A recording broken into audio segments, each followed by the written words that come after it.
Hello, everybody, and welcome back to possibly the last season preview of the year for us at Charm City Sideline Podcast. I'm Zach. My co-host is Brad. We are previewing the 9-7 Steelers against the Baltimore Ravens. It's in Pittsburgh. I should have said that. But this game is for the division. Winner moves on into the playoffs, takes the AFC North. I mean, it's everything you wanted it to be, all thanks to the Browns. You know, the Ravens kind of lost their destiny for a second and now just got it right back. Shout out Shedeur Sanders and Myles Garrett and all them. But right now, Brad, it's like a weird time, right? Like you and me talked about it earlier about how previews right now, it's like, this is surreal. This could be the last preview of the year for the Ravens. If all goes pretty crappy, I would say. I mean, I think you and me are both very confident going into this. I think the Ravens are confident. And how are you feeling with this potentially being the last time we preview a game for the 2025-2026 Ravens? Yeah, man. First of all, what's up, DePlug? What's up, Chris? Appreciate you guys. Anyone else who's in here, appreciate you. Yeah, Zach and I are live on a Friday night here.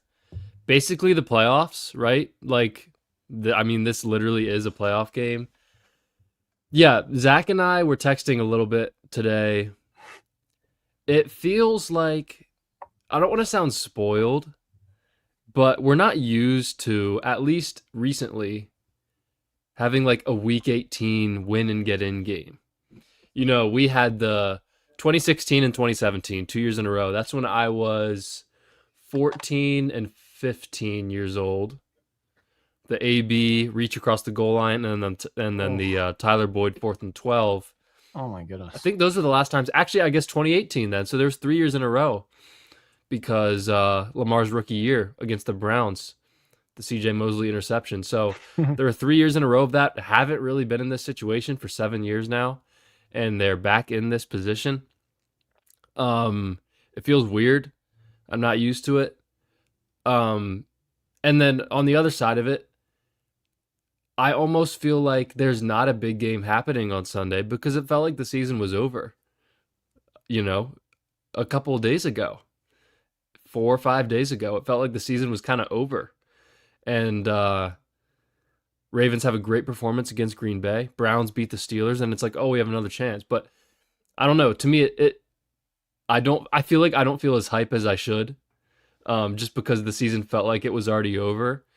I think my sort of standpoint on this game is like, first of all, if they lose, then it's all going to come crashing down and that post-game reaction will be one for the ages. If they win close, it's going to be like, like if they win 17-14, we'll feel like okay about it. Okay, Ravens won the division. We'll be happy. If the Ravens win this game by double digits, you know, even 10 points, if they win by 14, 17, we will be going into these playoffs excited. Yeah. And I think that's what you're looking for. And I'm not really going into this game with expectations. I'm just going to see what happens and base my expectations off of what the Ravens look like on Sunday night. Mm-hmm. And it's funny that the idea of what we had, week 14 when we played them last, where it was the loser of this game probably has their head coach fired. Like it felt like there was so much on the line now and or that point. And now we see two teams that have, I would say more of the Ravens than the Steelers, but the Ravens who have clawed back and been given an opportunity once again to prove that they can be a playoff team. And you see that like the players and Harbaugh and everyone seems so bought in again. Like it feels like new life is in the building. And it goes back to what we were saying at that time, week 14, and how there was no life. There was no like great moment to hang your hat on the entire year. The Packers game was great. Everyone felt good after that game. You know, it's a big win, but you still weren't in the playoffs. And now seeing that that's on the table again after all of this season and how awful and ugly it's been, that this game is still possible and has ended up being the end of the season, like there's something really special. There's a metaphor to be said there whenever we're talking about the 2025 Baltimore Ravens in this scenario. Like I can't believe the like energy from Harbaugh I'm seeing, from players defending Harbaugh, defending Lamar. Everyone seems so confident right now. Like it feels like the old Ravens of, hey, we're going to beat whoever we play right now. If you can go beat the doors off of a very capable NFC playoff team, and now you have a chance to beat your rival to go into the playoffs, and your offense is also looking the best it has all season, and hopefully your defense can figure it out in a great week to do that in Pittsburgh. Like what teams dream of is hitting all cylinders by the end of the year. And this is almost happening. It's almost all cylinders firing. Like it's very scary to imagine, a playoff run, even though it's still a game away. And it's something, there's something special brewing. Like you don't get this feeling many times. Sure, if it's snuffed out and you and me are having this absolutely brutal post game with everyone watching, like, and also feeling the same way, I could totally see everything flipping on its head. But for right now, it feels like all is well, and we are in the eye of the hurricane, and nothing can affect us. Like, it is something I can't even really put to words more than what I just said. Like, there is more there, but that's all I can describe it as. Mm-hmm. Yeah, it's interesting. As you were talking, I was sort of thinking, December 21st, the game against New England, you and I went live after that game, and we were like, this is kind of like our playoff loss live this year. Like, This is sort of the season-ending post-game reaction. And then they go out and beat Green Bay, and the Browns beat the Steelers, and here we are again, back to life. I think, you look at the playoff picture this year, and we talked about this a bit in the Q&A on Monday. There's obviously no Chiefs, right? So there's no Mahomes. These are the teams the Ravens would have to take care of. I'll just go through seeds. The Broncos are going to have the bye. They control home field. Patriots are the 2 seed. The Ravens dominated them for a quarter, right? A few weeks ago before Derrick Henry fumbled. The Jaguars, are you guys scared of the Jaguars? No. The Texans, I think, are really good right now. Mm-hmm. Not in October. Right now, I think the Texans are really good. So that's a tough one, though.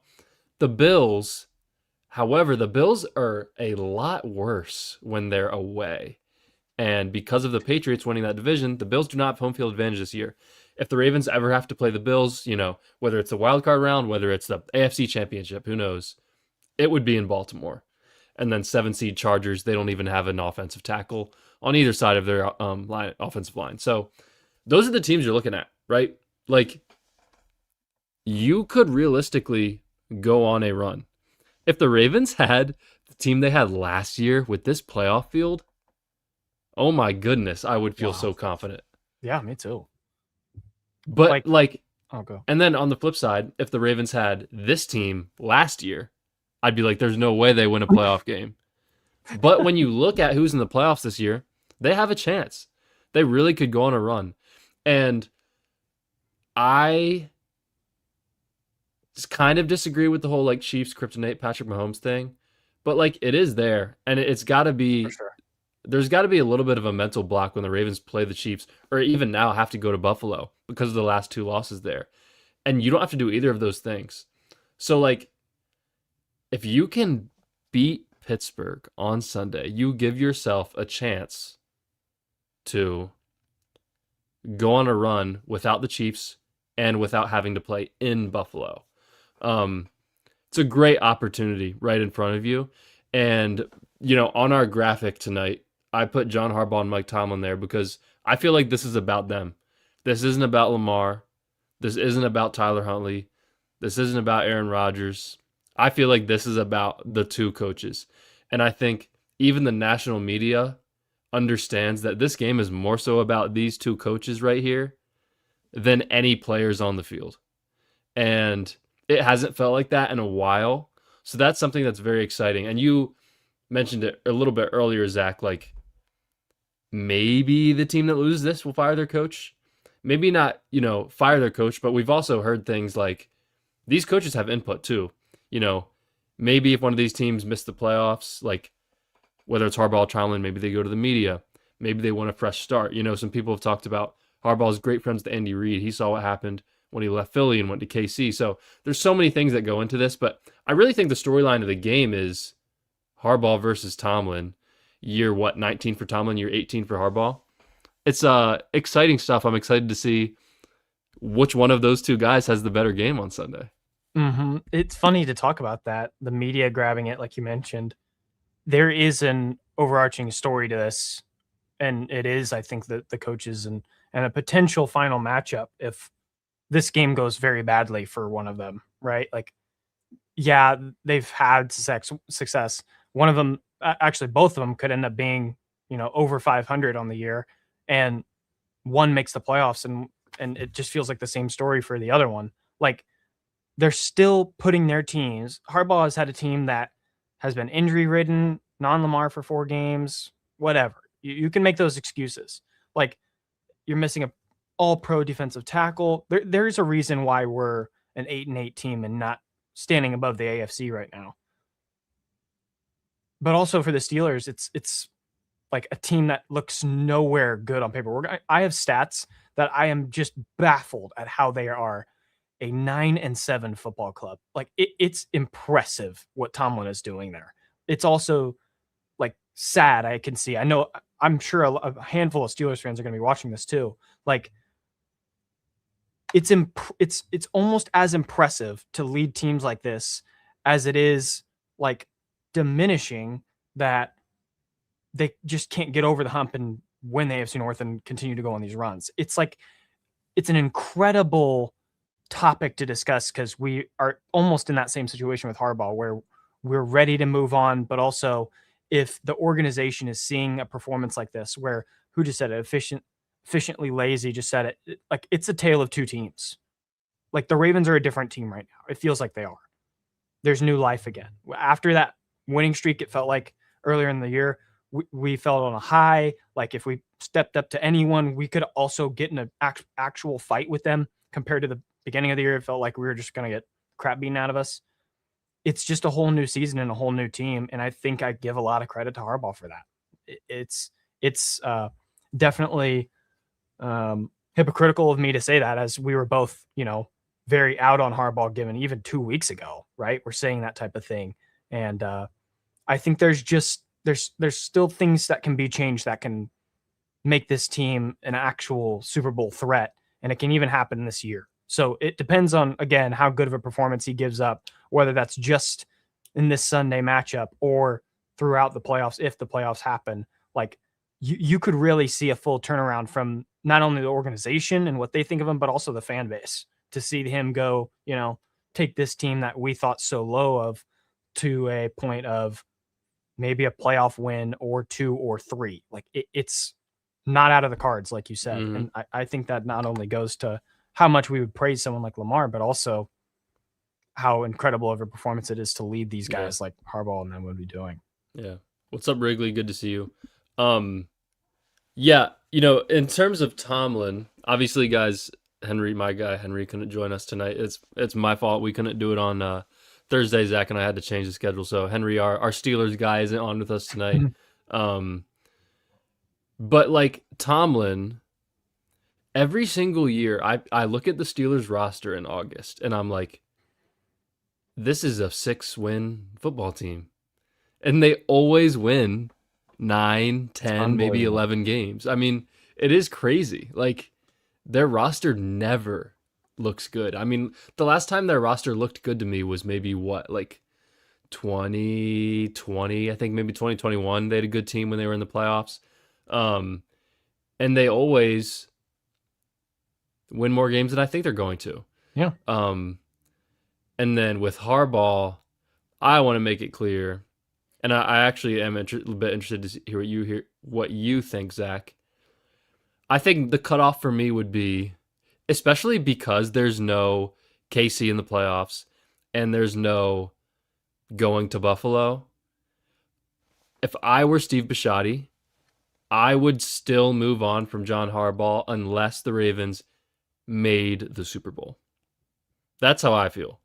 Like if you beat the Texans in the wild card and the, I don't know, Patriots in the divisional and then go lose the AFC Championship, that wouldn't be enough for me to be like, oh, we got to keep Harbaugh for a couple more years. Like that's not how I feel. But I do give him credit. Like the team did not quit, and with in a situation where I felt like fans had little hope, the Ravens like balled out against Green Bay, and they were even like hyping the locker room after. They just kind of, what you just have to think like that when you're a coach or you're a professional athlete. You just have to pretend in your mind the Browns are going to win tomorrow. Like you have to think like that, and I think that shows how good of a coach and a motivator Harbaugh can be in certain situations when his back is up against the wall. That he was able to get the trenches, the offensive line, the run game to play so well on Saturday. Happy New Year to you too, Fran. Happy New Year. But yeah, man, definitely interesting with the coaches, and I'm very interested to see what happens, and if any team makes critical mistakes. If the Ravens blow another lead or if they have 3 turnovers and lose, like there's gonna be a lot of conversations about John Harbaugh. So we'll see. Yep, and we're so used to, and again, I'm going to say the word, we're spoiled by how the Ravens are always coasting into the playoffs as a great team the last few years. Like this year, every card is still on the table, from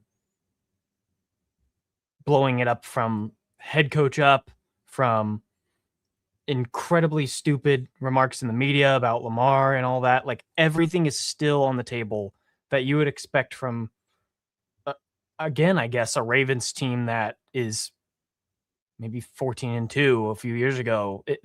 It's just hilarious how we can have the same thoughts about moving on from Harbaugh and also have like this glimmer of hope, a very confident glimmer of hope, like that the team can win these games if given the opportunity and the right circumstances. So it's going to be something hopefully incredible. I really think that they can win this game. And we'll probably give our score predictions at the end of this. Like, I don't know even, again, every time Henry's on here, he predicts, I think, the Ravens to win. I think he does. And it's funny that I think the Steelers fan base, whether it's online or whatever, does not seem confident in this game. Like they just have too much stacked against them right now. And I think that also just, again, propels the Ravens to a big brother kind of feeling where it's like, oh yeah, this is our division, by the way. Like there's so much that they can do to prove just in this one game. And man, it would be so uplifting to see him do it. But Mr. Brad, let's start getting into our actual preview. We wanted to talk about, what it meant for both sides before we really got into it. And I'm glad we covered that so well, because week 14 was, again, very it was a heavy game, I'll say. Like we were going into it thinking very confidently. Again, like I said, like a Steelers kind of little brother situation of the last few years. And the Ravens go out there, put up pretty good stats. You would think that offensively you win this game. Like Henry has 94 yards, Lamar 200 passing yards. He hasn't really done that too many times this year. Like the Steelers are held for less than 35 yards rushing, and you lose the game in Baltimore. Like it's a total head scratch here, Brad. I'm the biggest stat to me when I look back is DK 7 catches, 148 yards, and his presence not in this upcoming matchup. Like there was like this hope that Aaron Rodgers could do this with a capable Pro Bowl receiver, but he doesn't even have that anymore. It would make a win that much more impressive, but also a loss that less on his plate. Like it's like, dude, he has almost nothing there at his disposal. No more Washington. I think we mentioned that in the Q&A. And now no DK. They're going to get some help in TJ Watt, which we'll talk about. But that game, dude, looking back, felt so important. And we're basically given a chance to rewrite it now in week 18. Yeah, that was a terrible game. Obviously, the refs played a big role, but we definitely didn't blame them. Looking back on that, the Ravens were down 17-3 at one point in the second quarter, and came back. And obviously, were they going to take the lead with the likely touchdown that was called back? I think they were. Let me check real quick. Yeah. They were about to take a 2-point lead, maybe a 3-point lead if they got the conversion with a likely touchdown with like 4 minutes left. But this was when they had, even after the likely touchdown was overturned, they had a 3rd and 2 at the 5. You're obviously in 4-down territory. 3rd and 2 at the 5. You would feel pretty confident you could score a touchdown there. You got 2 plays to get 2 yards, and then you're going to be inside the 5, 1st and goal, if you don't score already. And they have a negative 3-yard run, complete miscommunication up front, and then Lamar's incomplete pass that was intended for Hopkins in the back of the end zone that Andrews came across and tipped. Oof. So terrible ending there on the offensive side of the ball. Whenever the Ravens play the Steelers with Lamar, I always feel like they can move the ball in between the 20s just fine. It always feels like that to me. Going back to 2020, 2019, and there's weird turnovers in the red zone, or they kick field goals in the red zone. It just always feels like that. The Ravens do not consistently score touchdowns against this team, besides the week 17 game, week 18 game, whatever, week 16 last year, and the wild card game last year. That's sort of when they got over that, and then we see them come back and sort of do it again this year. So I'll be interested to see if the Ravens continue to struggle against the Steelers. You know, did they really change last year and a month ago was a blip, or were the 2 games last year a blip and they truly are just going to continue to struggle against Pittsburgh?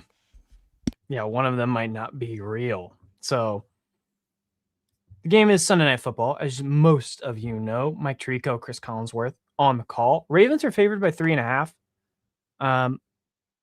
In Pittsburgh, I think it just shows that DK's impact is a big deal. TJ's is a big deal, but also I think the game is going to mostly be won by the Ravens defense, Steelers offensive side of the ball. So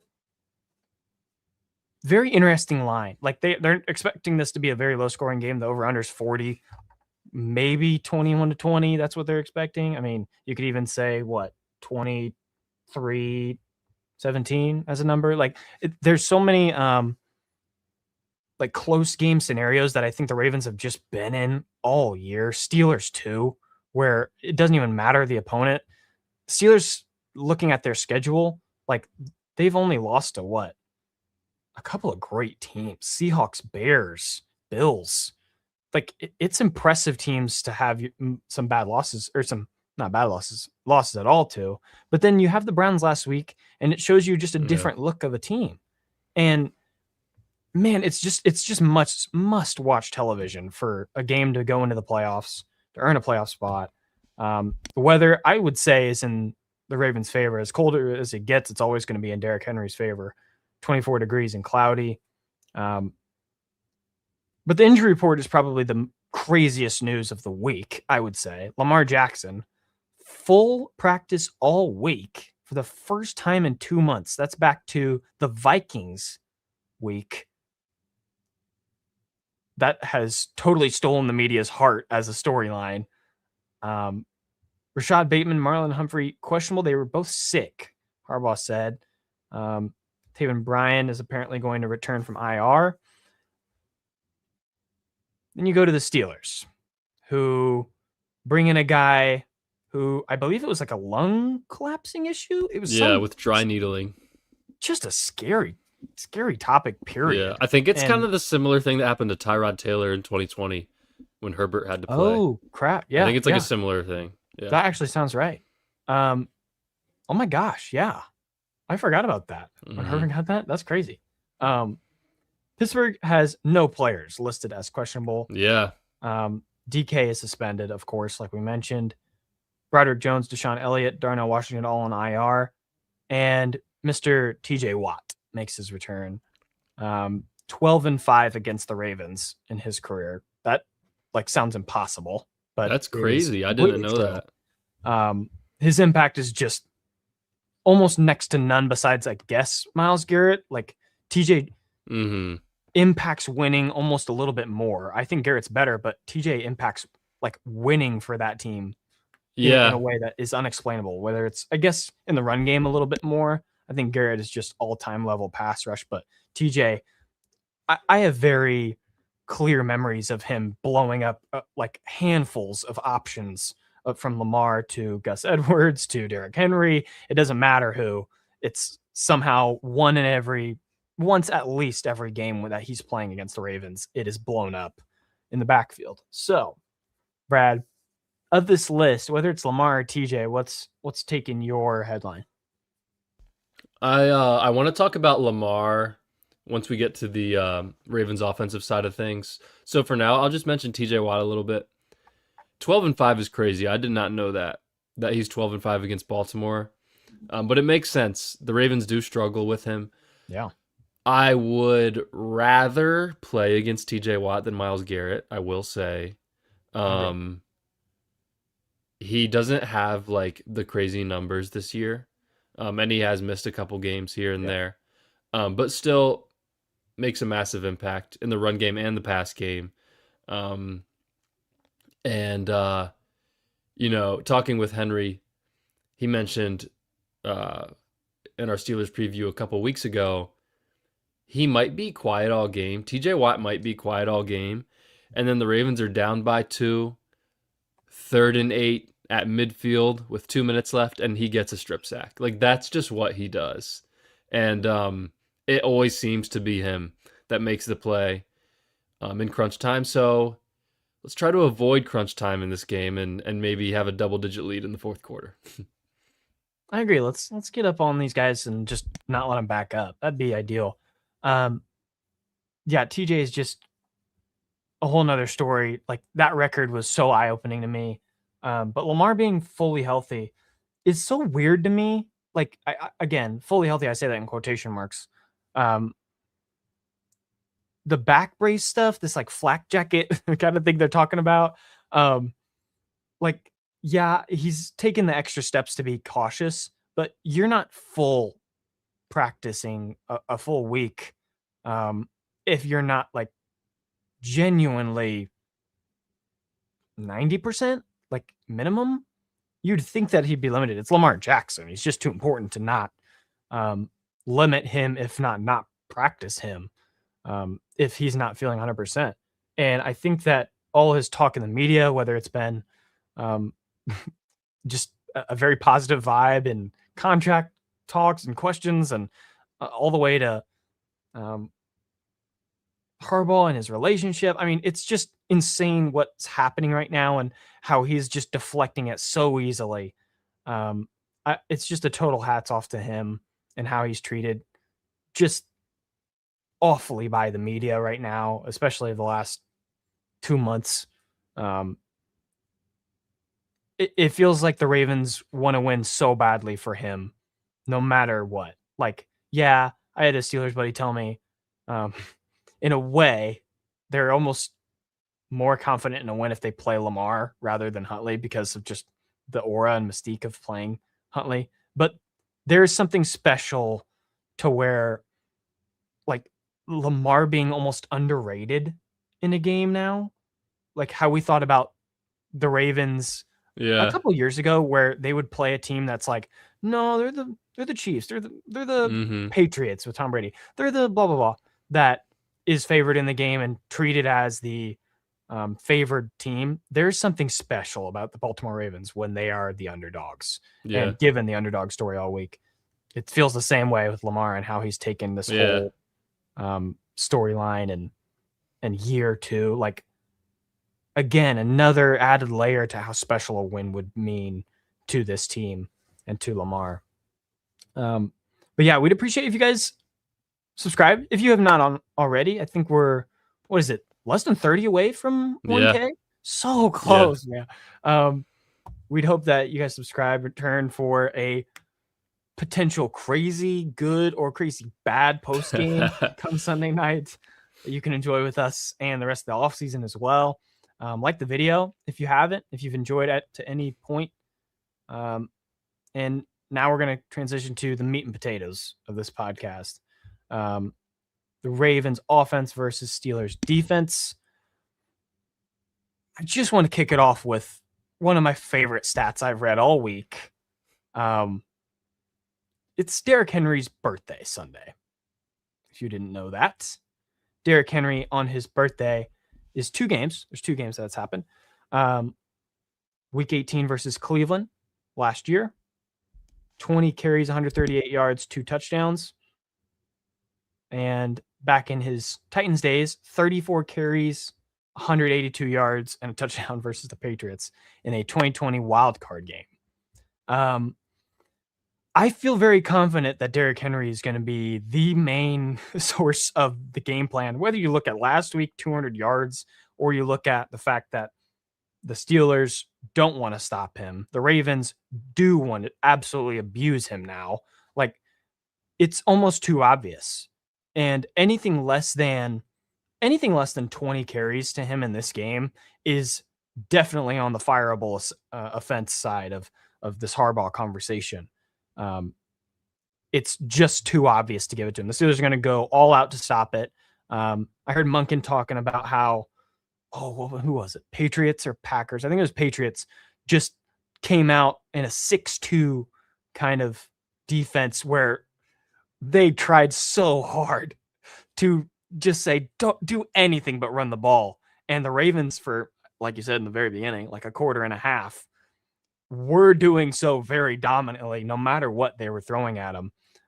It feels like it's going to be that kind of situation where it's a comparable to a Vrabel, where he's going to take away what you do best. That's what some of these coaches do. That's what Tomlin does. And how the Ravens adjust to that kind of setting. I feel more confident with Lamar as the passer, obviously, than Huntley, if you are going to take away the run game. So how are you feeling on this side of the ball, as in Lamar, as in TJ Watt? Like, this side is also loaded with the stars, I would say, of this matchup. Yeah. It's funny. We have a Steelers fan in here right now, Black Magic, commented, I'm a Steelers fan and I'm tired of both franchises. Got Cincy looking like the most stable one and a loss to Cleveland. I'm just sick of it. Yeah. I feel like Ravens and Steelers fans, like, shout out to you, Black Magic. Ravens and Steelers fans have respect for each other. Yep. Like, I think, like, Black Magic, one of my best friends is a Steelers fan, and we hate on the Bengals and the Browns together. Like, that's how we bond. And I feel like Steelers and Ravens fans can kind of have that in common. But anyway, appreciate you for being here. I'll piggyback off what you were talking about with Derrick Henry in the run game. I think the Ravens need to run the ball. And it's more so about the Steelers offense than it is the Steelers defense. Because the Steelers offense probably is not going to score that many points. So you don't need to go out and just start throwing the ball all over the place. Like, run the ball, Derrick Henry, Raven claw it, 2 hands, right? We saw single back I formation under center work so well against Green Bay. So if Lamar's feeling good, I would love for the Ravens to be under center a lot to start this game and get Derrick Henry going downhill. Keaton Mitchell a third of the time. Don't do this. They use Keaton Mitchell the perfect amount on Saturday night against Green Bay. The perfect amount. And if he gets hot, keep him in there, right? If Derrick Henry's hot, keep Derrick Henry in there. And then, play off of that. Screen game, likely Kolar out of under center. From next gen here, the Steelers defense has a missed tackle rate of 14.1% this season. That's the 3rd highest in the NFL. Make them tackle Derrick Henry. Make Patrick Queen tackle Derrick Henry in space. Like, you know what I mean? Just do that. Make Peyton Wilson, make Patrick Queen, make Chuck Clark tackle Derrick Henry in open space. And then Lamar. So we mentioned this when we were going over the injury reports briefly. It's his first time practicing full Wednesday, Thursday, Friday since before the Vikings game, which was November 9th. Guys, that is 54 days ago. It'll be 56 days ago by the time the Ravens are playing on Sunday. Since the last time Lamar practiced full all 3 days of the week. So his lower body must be feeling good. His back must be feeling good. I mean, if he's full all 3 days, he's probably feeling pretty good. I think he's wearing that flak jacket out of precaution. Something I was thinking about yesterday is he played, what, a quarter and a half against New England? Something like that, right? Yeah. So, like, he barely played against the Patriots, right? Then he has, I'm talking about his lower body, barely plays against the Patriots, then has a week off, doesn't play against Green Bay, right? So, like, he got his lower body a bye week. Obviously, we didn't want Lamar to get injured, but, like, he didn't have to play. And yeah, his back took a beating. He might be dealing with a contusion of his lung, kidney, something along those lines I heard about. But, like, his legs, like, could be the healthiest they've been since week 1 versus Buffalo. Like, genuinely, that is a possibility. Because of being able to get that rest. Like, it's really funny that the back injury could be a blessing in disguise. It really could be. So I just think that's a little bit funny, but I've heard no one say that. That's so funny. That's actually really possible too. yeah. The biggest thing I noted from the Packers game was an actual threat of running quarterback in Huntley. It just totally spread the Packers totally thin. And I could not believe that the Ravens had just uber success. Wasn't it like 300 rushing yards last week? Like, yeah, it was something crazy. If you have a capable quarterback that can run, 40 yards, get 40 yards rushing, that's not a lot to ask. 40 yards rushing in a very well-executed run game as of last week, then the sky's the limit again. You should be pummeling the Steelers team in that department. Yeah, we'll have to see what the Steelers do to take it away because, again, I noted TJ Watt and how well they execute in stopping what the Ravens tend to do best. But it'll be really interesting to see someone like TJ Watt against him. He has 17 sacks in 17 games against the Ravens. And like I said before, 12-5 against Baltimore. Like, Steelers are top 3 in turnovers right now, and they've been missing TJ Watt for who knows how long. I forgot, 5 weeks, 6 weeks. It's been a long time. It feels like total something like that. I think he missed like some earlier in the year, and then he's missed like 3 games recently, something like that. And again, I have another freaking chess piece in getting those turnovers. Like, when I talk about the Steelers offense later on and their stats, it almost makes no sense to how they're a good team and how they're scoring 20, it's either 23 or 22 points a game. It's impressive again, from a Tomlin perspective, but also the Ravens need to take advantage in that department. But I think whenever we talk about this as in like, yeah, this has to be the way they win, it always seems like it's hints of the opposite, where someone like Zay, who's had a fumbling issue, played a great game last week, like very underrated almost last week. And someone like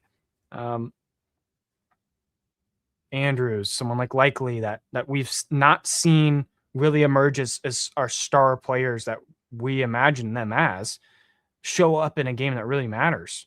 And I hope that this new breath of a second team or second season almost right now, starting now, is refreshing and invigorating to them, as in, hey, you guys are superstar tight ends and playmakers for this team.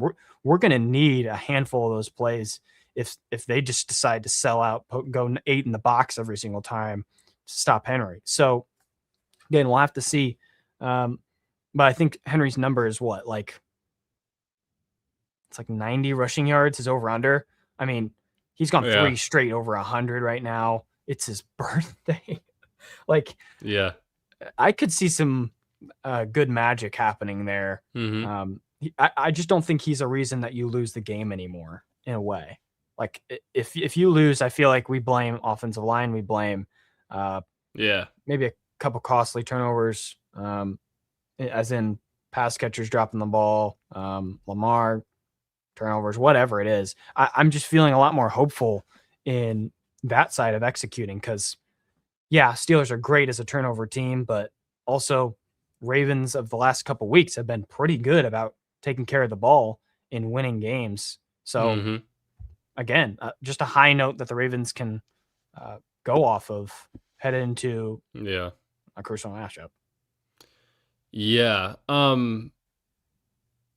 I think just last thing for me, it's kind of the same thing, but like in terms of getting the run game going, TJ Watt, Nick Herbig, and Alex Highsmith, you are going to be in a rough spot if you just have to go drop back pass and you can't get the run game going. Like, that would be tough. And then Derek Harmon and Cam Hayward, too. Like, the Steelers' front seven right now is at full strength. They are at full strength right now. So I think it will be, relatively tough on the offensive side of the ball. The thing is, the Ravens need to score maybe like 17 points, so that's why you just got to protect the ball. This is another game where you got 4th and 2 at the 18. Like, I'm probably kicking the field goal if it's in, the first half. This is a game like that. The Steelers actually against the Browns last week had a 4th and 1, I think at the 20 or something like that, and threw a shot deep to Scotty Miller. Wasn't even a play on the ball. It's like, kick the field goal there. This game is no one's even scoring 15 points in this one. So that's another thing just to think about as well when you're on the offensive side of the ball. And I mentioned this very briefly, but Chuck Clark, former Raven, I feel like he's struggling a lot with Pittsburgh. He does not seem like the most athletic guy out there. Obviously, Deshaun Elliott, another former Raven, was playing very well for them, has been for a couple years now. Went down with the injury, and Chuck Clark has had to play a lot, and he just, I think you got to find ways to attack him. If Zay Flowers, if they're in too high, get Zay Flowers on a post or on a fly. I don't think Chuck Clark is, I don't know. I just feel like he's not really that great of an athlete anymore. Sure. And there's a couple times I've seen him get outrun by tight ends and things like that. So just think about that as well. But yeah, I think that's all I have on the side of the ball. Yeah, and it goes back with what we said with healthy and full strength. Like, no Deshaun Elliott for them. It's a big bruising playmaker guy. Like, it's in a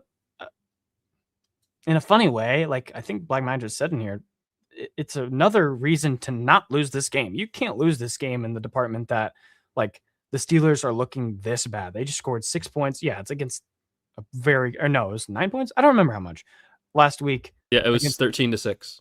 There you go. Yeah, the Browns defense is pretty freaking great, but I think you still hold them more accountable to score, a few more points, get points at a premium. And like I mentioned earlier, friend, talking about plays from our tight ends, hoping that's the story in this one. Huntley had a lot of success going to just tight ends. Like, Andrews had a couple of grabs that game that were like, nice, Mark. Like, seeing the old Andrews that we're used to, like, there's flashes still. And maybe the old Andrews is also due for a bad play or two here, as we're accustomed to, but hopefully not. And we're going to need some big ones come Sunday night. So flipping it to Ravens defense versus Steelers offense. One of Aaron Rodgers' best games of the year was against the Ravens week 14. He had 284 passing yards, multiple deep passes of 20-plus yards, and up until that point, they did not have almost any. And that means really that DK is that big of a factor. Him out of it is the biggest question for me. They were 0-2 in the red zone and 3 of 15 on third down last week. Like what you mentioned about how the offense means more to the defense, like it can't be understated. 3 of 15 on third down, like that's just how you win a game, period.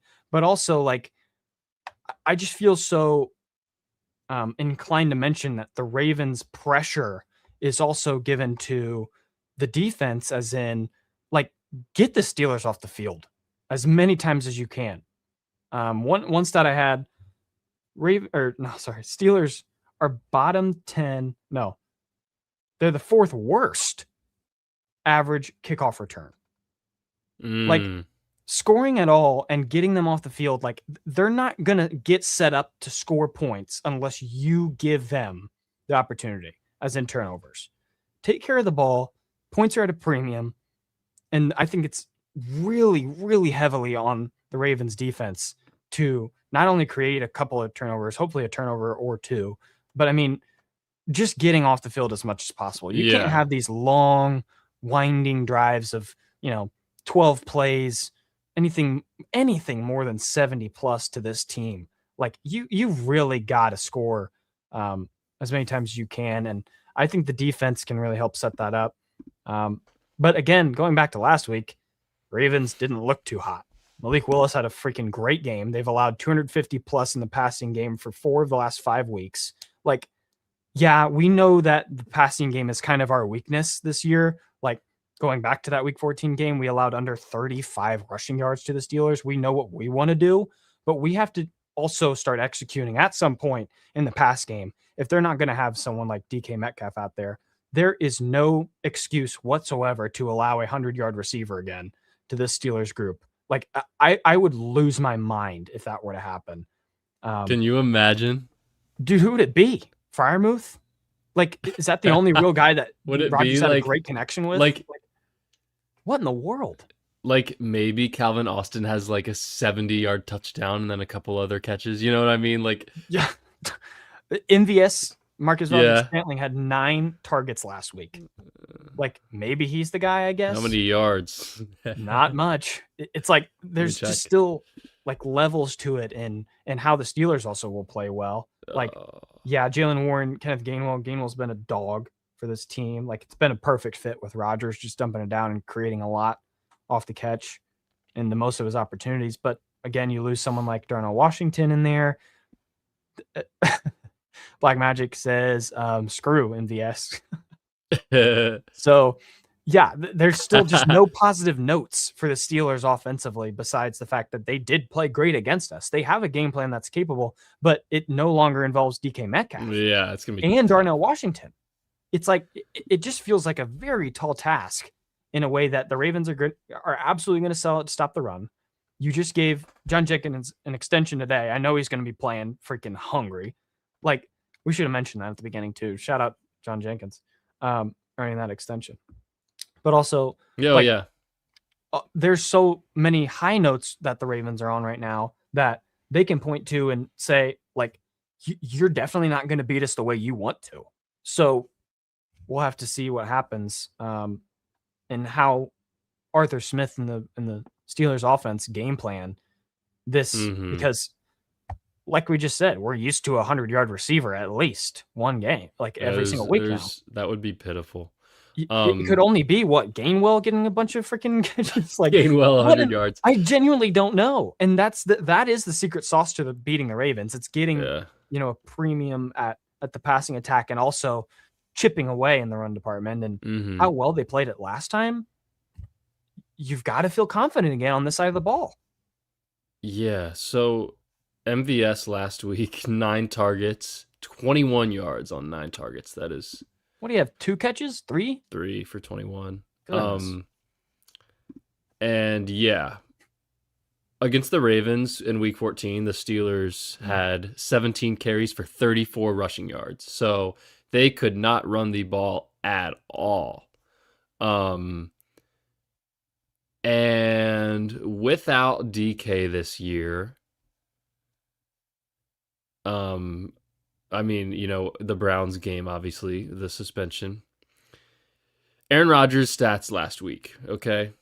He was 21 of 39, 168 yards, 4.3 yards per attempt, passer rating of 64.9, 53.8 completion percentage, minus 9% completion over expected, and no touchdowns. DK Metcalf accounts for 25% of the Steelers' receiving yards, which is actually like not crazy. Because then I was like, wait, let's see what Zay Flowers is. Zay Flowers accounts for 35% of the Ravens' receiving yards. But the number 2, the number 3, and the number 4 guy on Steelers receiving yards, I think it's Warren Gainwell and Freiermuth or Washington maybe. So it's like 2 running backs and a tight end. So Metcalf has 850 yards on the year. The next wide receiver has 317. That's Calvin Austin. So like, wow. In terms of having outside receivers on the field, and he's a slot guy too. In terms of having outside receivers on the field, like they do not have the guys. It's like Adam Thielen, MVS really are their outside receivers. You know, Scotty Miller's kind of a slot guy, but he has to play outside some for them. So I would say the Steelers need to have success by just like chipping away, kicking some field goals, you know, and hope you get like a pick 6, a TJ Watt strip sack, you know, on the other end, something like that. And then like for the Ravens defense, pass rush in this game almost doesn't even matter because Aaron Rodgers gets the ball out so fast. His time to throw this year is 2.61 seconds. That is the quickest in the NFL and the quickest in any season since 2016. That is 9 years ago. Whoa. So he is getting the ball out so fast. He does not want to get hit. He does not want to get sacked. So like pass rush is like not that much of a talking point in my opinion for this one. I think the Ravens played off man and zone too much against Green Bay. I think Wiggins and Marlon are better when they're up on the line of scrimmage, right?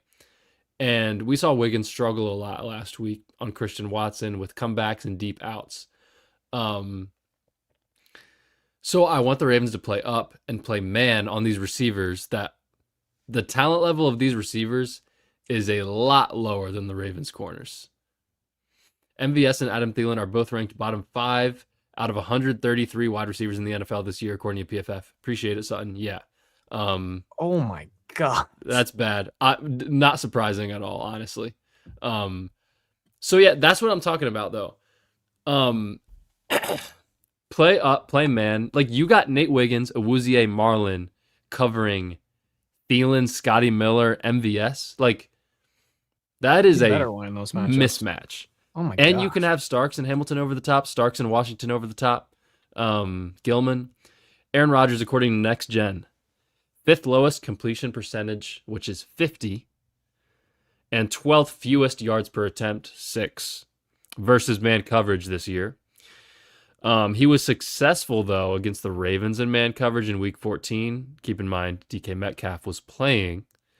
He was 8 for 14, 165, and a touchdown versus man against the Ravens. And then when Aaron Rodgers targeted DK against man coverage this season overall, he's 11 for 24, not great, but 178 yards and 4 touchdowns. That's over 7 yards an attempt. When targeting every other Steelers receiver this year against man coverage, 17 of 40, 259 yards, 3 touchdowns and a pick, 6.5 yards per attempt. And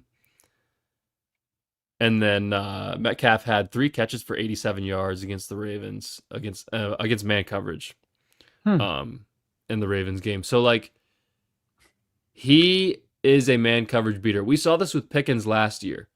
You know, the Ravens would play press man, and you can just throw that high ball, the Russell Wilson sky ball, to Pickens, and he can catch that, and it can be a perfect pass. Marlon Humphrey can have perfect coverage. It doesn't matter.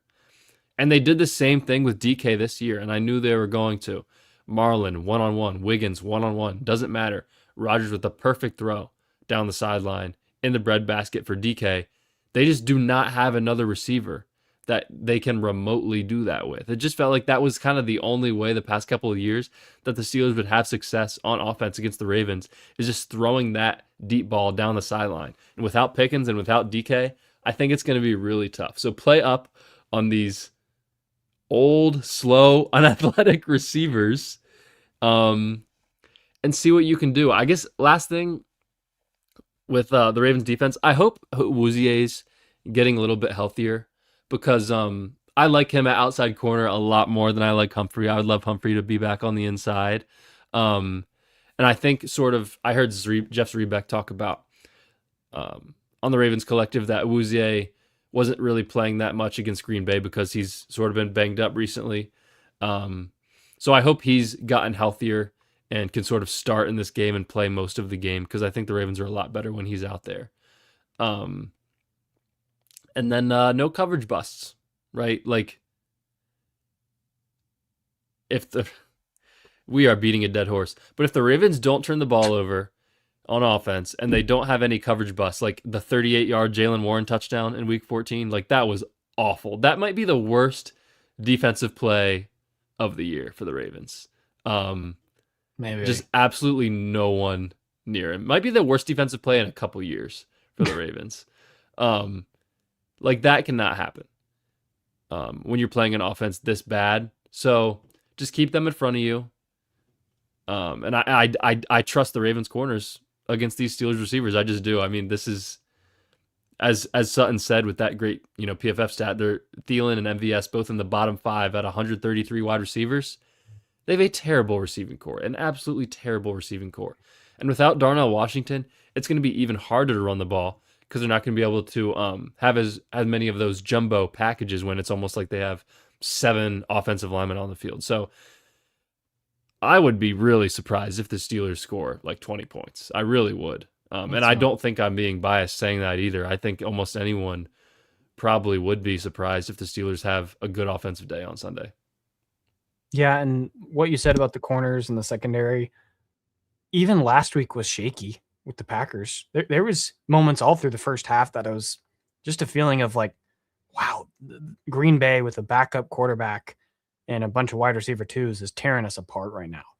Again, no disrespect, but it's just like a team is capable of doing it even when they are technically at a disadvantage in our eyes, where it is the corners in our secondary and how good it looks on paper, again, like we've always said all year, and still an issue with execution and game plan for it, when there was just so many times where you saw Roquan and Hamilton just yelling at each other, or like Humphrey sad or mad about some play let up.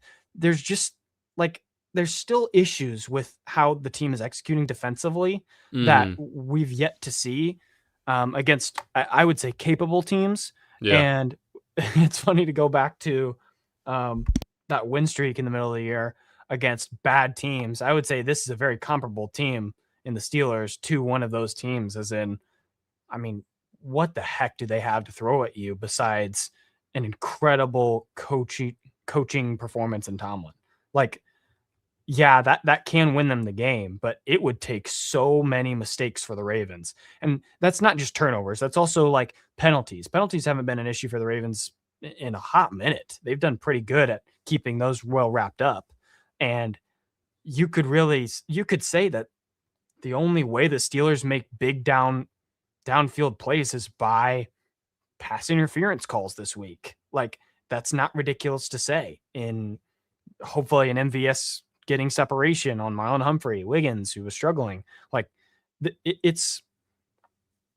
there's ways that they can do it, but again, very, very difficult to ask instead of actually executing. Like, it is, again, just another point that goes towards the why you should win this game category for the Ravens. So yeah, you're going to need like Kwame said, you're going to need like an Ardarius level punch out kind of like hit to really break the game open.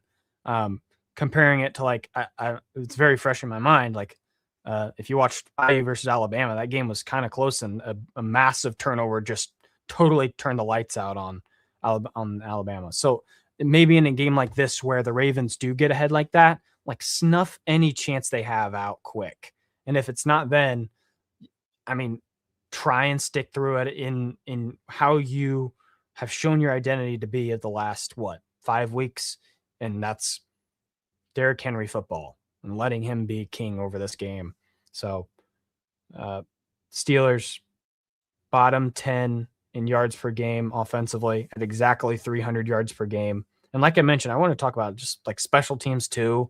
Like there's just not many stats that show why they are a 9-7 football team besides tied for third at turnovers. Like, yeah, that'll probably help a lot, maybe in scoring position. So it sounds stupid to say, but the Ravens have got to play Raven football and not shoot themselves in this game. And that's funny to say because we haven't mentioned that unless it was by, I would say last year where we really harped that, where we were playing that chord of, hey, Ravens, if you are better than every team you play right now, just don't shoot yourselves.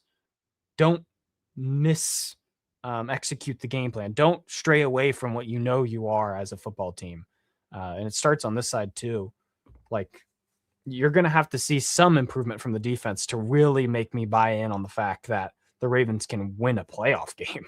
They're going to play very capable teams offensively that can score on you. This is going to be maybe the last time, hopefully the last time that you see a team that is this down on their luck that can be your last chance at test. I guess you can call it a test. It is technically a playoff game. So you've got to win this game, period. And if you don't, we're looking at Harbaugh conversations Sunday night at 11 p.m. We're talking about future of this organization, players on this team. Like it starts a whole avalanche that I don't think anyone's ready for. And I'm sure that's another boost of confidence towards the Ravens, just not wanting the season to be over yet. Like there's just too many things that can go right towards a great end of the year as an organization. So hopefully they get it done on this side. Anything else you want to add for this side of the ball? I don't think so. Just their offense is so bad, it's almost hard to talk about. Just don't allow an 80-yard touchdown. Like it's really that simple. Big plays, yeah. So we'll get into score prediction time. Again, potentially the last one. Potentially. The last, 2-3 times we've done a podcast on Charm City Sideline, we've never been like, this could be the last one of the season. It's always been, playoffs are well in hand by week 18. Again, weird vibe for everyone, including us. Brad, how you thinking this game goes?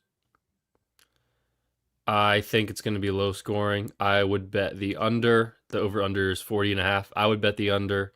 I'm going to go Ravens 20, Steelers 13. I think it's going to be close, but I think this Steelers offense has nothing without DK. And Darnell Washington is a really big loss too, as a blocker and as a receiving threat. When he gets the ball in his hands, no one wants to touch that guy. But definitely as a blocker, like missing those guys and they have no one on the outside, I cannot imagine the Steelers scoring 20 points in this game. I just can't. And I think the Ravens will do enough on the offensive side of the ball. Maybe they even generate a turnover or two that helps them out a little bit. I think it's going to be a tough game. I think it's going to be a hard-fought game. But I think the Ravens are going to end up winning by 7, maybe 10. But I'm going to go Ravens 20, Steelers 13. Yeah, I'm liking the 20-ish score. I'm feeling like Ravens 23, Steelers like a 16 kind of thing. Yeah. Again, close to the 40 range, but I guess the under with you. So, again, hoping that the defense is the main reason you win this game. You need to take some kind of confidence going into the playoffs if you were to win this game. And it can't be a shootout like the Ravens win on a last-second field goal. No. It just can't. There's just no way it is. Yeah. Both sides of the ball need to look good if we're going to feel confident going into the playoffs. Like, even then, like,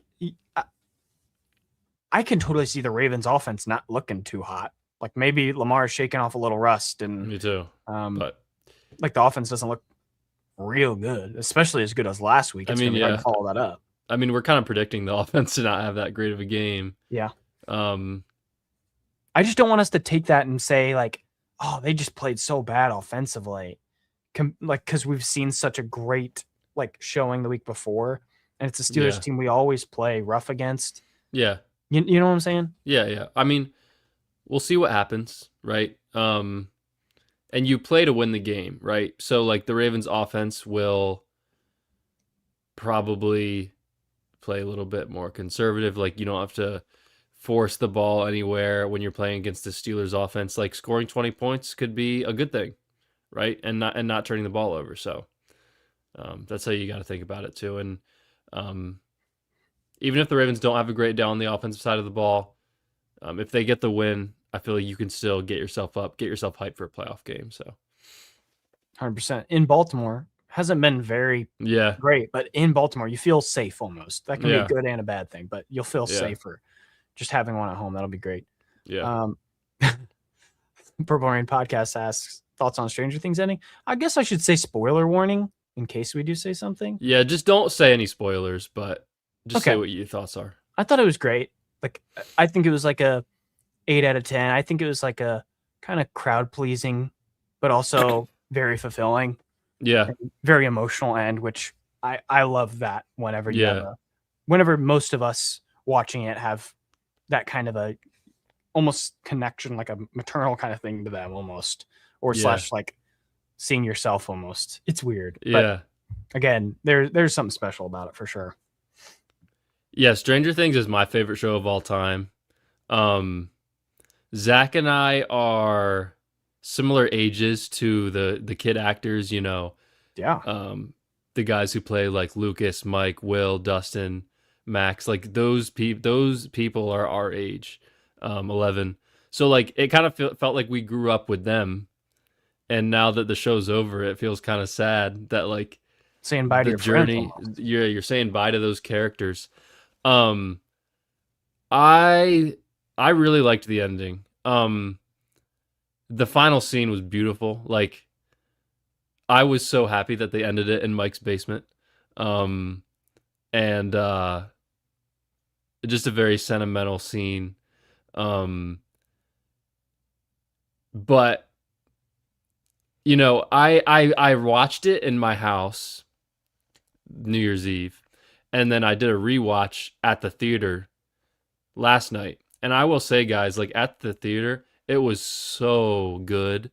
Like sold out crowd, everyone reacting to all the moments that, in case anyone hasn't seen it yet, I'm not going to spoil, but like everyone there loved it. And it was a massive theater. It was like the biggest theater, biggest room in the theater. Like it was a great experience, and being able to see the finale of my favorite show with a big audience was awesome. And I loved the ending. I'd give it like probably 8.5, 9 out of 10. Was it my favorite season? No.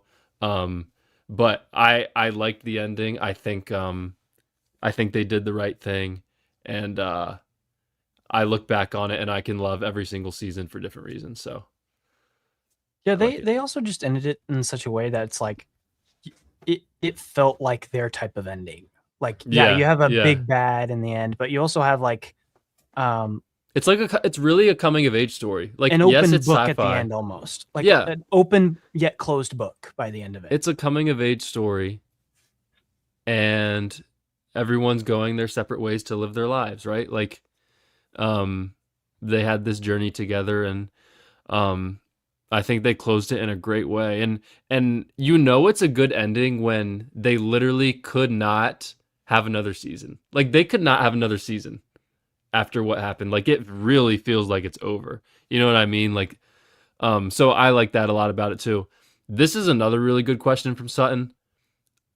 I think it was an amazing idea from the Duffer Brothers. Have the finale there? The Duffer Brothers begged Netflix to get the Stranger Things finale in theaters. That's really cool. Which it kind of sucks that they had to do that. Like Netflix originally said no, and then we're like, okay, fine. And like, it was a great experience.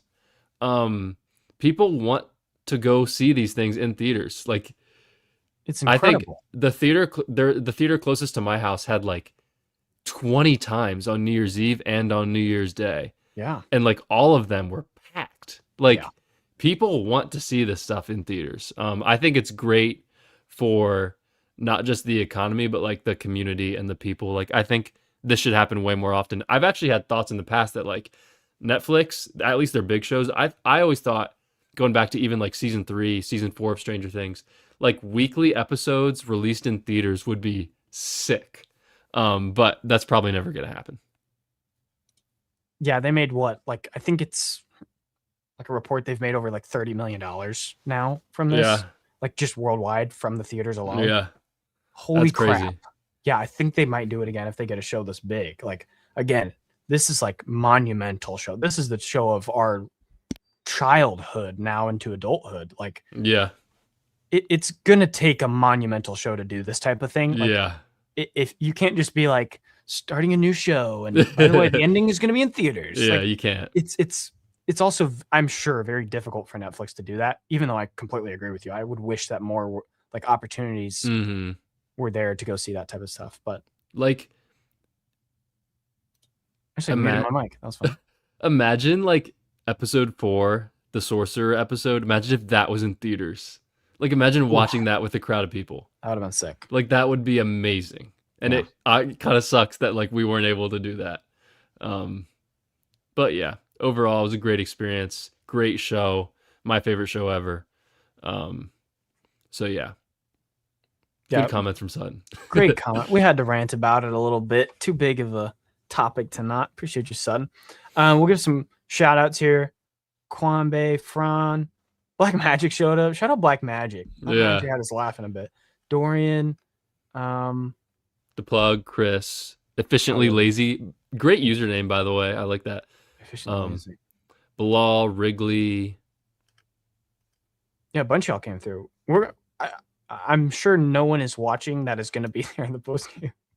Maybe just the real ones, but like the post game, if it's a win or not, I just think it's going to be so much fun to be there. So Yeah, I would happily encourage and invite all of you to show up for that, because it could just be the end of it, and it could be a great stepping stone towards discussions talking about a new Ravens team, which again just sounds so much fun to imagine.